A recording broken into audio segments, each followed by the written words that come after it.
চাঁদাবাজ যেন বাংলাদেশে থাকে না। এই দেশে চাঁদা হয়, এই চাঁদা বিদেশ যায়। সকালবেলা ভাই আমি একটা যাত্রী নিয়ে অ্যাপসে আফতাবনগর থেকে সদরঘাটে আসছি। আমি যাত্রী নামাইয়া 1 সেকেন্ড টার্মিনালে আমি দাঁড়াই নাই। টার্মিনাল থেকে আমি বের হওয়ার সময় 2 জন লোক হলুদ পোশাক পরা, দেখতে একদম চোরের বাচ্চার মতন চেহারা। তারা আমার সাথে 30 মিনিট বার্গেনিং করছে 50 টাকার জন্য। আমি বলছি টাকা দিব না। এর মধ্যে একটা ঘটনা হইলো, আমি 3 দিন যাবত গাড়ি চালাই না, আমার টাকা পয়সার সমস্যা।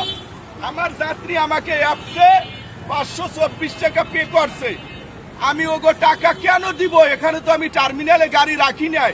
দেশবাসী এটা দেখবেন, এই টার্মিনাল কোন সরকার লিজ দিয়েছে, কত টাকায় লিজ নিয়েছে, এই খানকির বাচ্চারা কার জন্ম, ওদেরকে একটু এই দেশ যেন দেখে, ওদেরকে মুসির সে খারাপ দেখায়। এবং আমি ভবিষ্যতে এই দেশে চাই কোন চাঁদাবাজ যেন থাকে না। এই দেশে চাঁদা হয়, এই চাঁদা বিদেশ যায়। চাঁদাবাজ যেন বাংলাদেশে থাকে না, মুসির যেন থাকে না।